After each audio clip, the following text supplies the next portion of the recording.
तो सबसे पहले जो जो लोग नए जुड़े हुए बेड एसपी के साथ उनको पता नहीं होगा, जब भी दो प्लेयर हमारी कंट्री के ही होते हैं तो उनकी मैच को मैं कवर नहीं करता हूँ। जो भी जीते मेरे लिए इंडिया विन करना इंपॉर्टेंट है। मैंने कल भी बोला था कि डजेंट मैटर आयुष जीत रहे हैं या फिर सैन जीत रहे हैं, एक तो फाइनल में हमारा प्लेयर जा ही रहा है, ये इंपॉर्टेंट है। मैं तो भाई बेड एसपी जो जितने पहले से देख रहे हैं उनको तो पता ही है कि क्यों मैं उस मैच को कवर नहीं कर रहा हूँ। मैंने देखी भी नहीं है वो मैच वैसे। तो सैन जीते हैं वहाँ पे, स्कोर्स 11 सेकेंड्स और सेट में कुछ रहे थे, आयुष शेट्टी को उन्होंने डिफीट किया। बात करते हैं उनकी और चोटिन चंद की मैच के रिलेटेड। मुझे ये डिस्कस करना है कि भाई हेड टू हेड पहले तो किसके साथ जा रहा है, हेड टू हेड चोटिन चंद के साथ जा रहा है। But on the other side last time Hong Kong open में सैन लक्ष्य ने उनको डिफीट कर दिया है। तो लक्ष्य के भाई बोलते हैं ना कि एक मोमेंटम उनके दिमाग में पहले ही होगा कि अभी रिसेंटली ही उन्होंने चोटिन चंद को डिफीट किया है।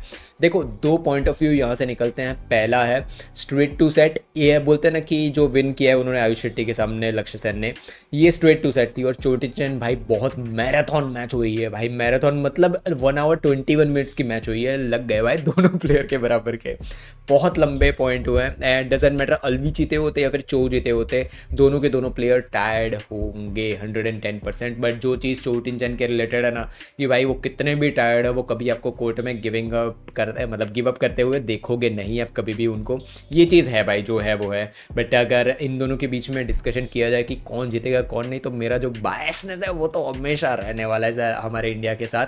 मैं ऑफकोर्स चाहूँगा लक्ष्य सेन फाइनल में पहुँचे, कोई भी नहीं है यहाँ पे, ठीक है, कोई भी नहीं है, ये हमें जीतना चाहिए। कितने एक महीने से मैं ये वर्ड बोलते जा रहा हूँ कि कोई भी नहीं है टूर्नामेंट में, तो ये चीज़ इस बार तो लक्ष्य को करनी चाहिए। रैंकिंग पॉइंट्स कुछ आ जाएंगे, मोमेंटम आ जाएगा, नेक्स्ट ईयर स्टार्टिंग से देखेंगे क्या होता है क्या नहीं। नेक्स्ट वीक जो सैयद मोदी उसके अंदर शायद लक्ष्य सेन का नाम नहीं है, तो ठीक है जो भी है। बट दूसरे प्लेयर्स को चांस मिला, सब पूरा इंडिया का ही भरे हुए हैं, तो फिर वो डिस्कशन बाद में करेंगे। बट यहाँ पे चोटिन चंद के बारे में अगर डिस्कशन किया जाए तो उन्होंने आज जो मैच दिया ना अलवी फरहान के सामने, यार 20 ईयर्स ओल्ड अलवी फरहान, पूरे के पूरे एनर्जेटिक, उनके पास इतनी एनर्जी है, इतने फास्ट खेलते हैं वो। मुझे यार कभी कभार वो ना एंथोनी गिंटिंग की याद दिला देते हैं अलवी फरहान।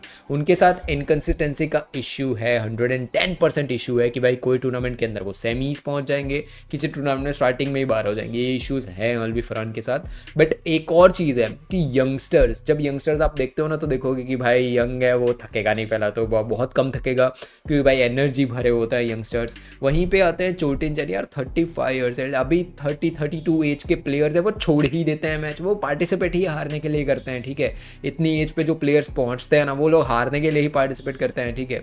तो ये चीज़ आपने नोटिस की होगी बहुत प्लेयर के अंदर कि भाई ये हो जाती है 32 के आसपास, और भाई यहाँ पे आते हैं 35 ईयर्स ओल्ड चोटिन चंद। एंड मैं ये चीज़ सोच रहा हूँ कि ऐसा तो क्या, मैंने उनकी ट्रेनिंग देख रखी है, ऑफकोर्स देख रखी है कि कैसे ट्रेन करते हैं, बहुत हार्ड ट्रेनिंग होती है भाई। बैडमिंटन के अलावा जो ऑफ कोर्ट ट्रेनिंग होती है चोटिन चंद की बहुत टफ होती है। मैंने जब मैं खेलता था ना तब उनके वीडियोस फेसबुक और वहाँ से यूट्यूब से देख के मैं उनके करता था, बहुत टफ ट्रेनिंग करते हैं वो भाई, ऑफकोर्ट ट्रेनिंग, ठीक है। जो अपने कॉमन फुटवर्क करता है ना, जो 6 कॉर्नर फुटवर्क, वो 6 कॉर्नर फुटवर्क को भी इतना टफ बना देते हैं। सैंडबैग से लेके पूरी दुनिया की अलग अलग चीज़ें, जंप लेके फुटवर्क करना है, वो बॉक्स लगा देंगे, बॉक्स के ऊपर जंप करेंगे, फिर स्ट्रेच करेंगे हैंड को, ये अलग टाइप का 6 कॉर्नर फुटवर्क चोटिन चंद करते हैं। आप ऑनलाइन सर्च करोगे आपको ऑनलाइन मिल जाएगा बहुत सारे वीडियोज़।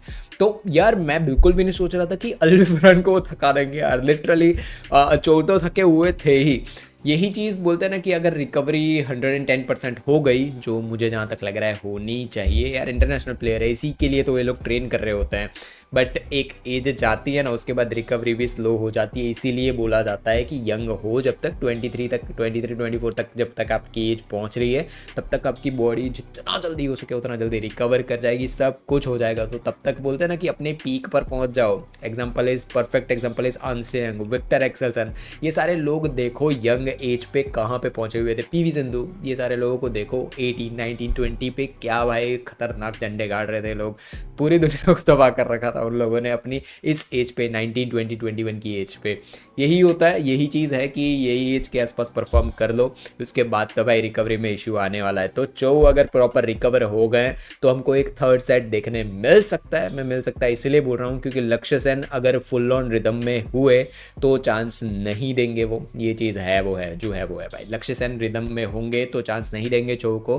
बट वहीं पे आते हैं भाई चोटिन चंद का रेजिलियंस भाई साहब, अगर उन्होंने सोच लिया मैच के अंदर कि अब मैं नहीं हार रहा यहाँ से छोड़। सेकंड सेट के अंदर 11, थर्ड सेट के अंदर 11 ऑल के आसपास स्कोर थे शायद चोटिंजन वर्सेस अलवी फरहान में भाई, वहाँ से 20-15 समझ रहे हो, ये होता है ये खोपड़ी भाई यहाँ पे कि मैं मैच नहीं छोड़ रहा ठीक है, ये चीज़ है चोटिंजन की। अगर उन्होंने ये चीज़ सोच ली फिर टफ होगा लक्ष्य सेन के लिए। तो आई होप, मैं तो भाई ऑफकोर्स चाहूँगा इंडिया जीते, बट सामने जो प्लेयर है ना उनके भी अगेंस्ट कुछ भी नहीं है भाई। अगर चोटिंजन और कोई और प्लेयर होता ना सेमीफाइनल के अंदर तो मैं चो के साथ ही जाता, आप लोगों को पता ही है।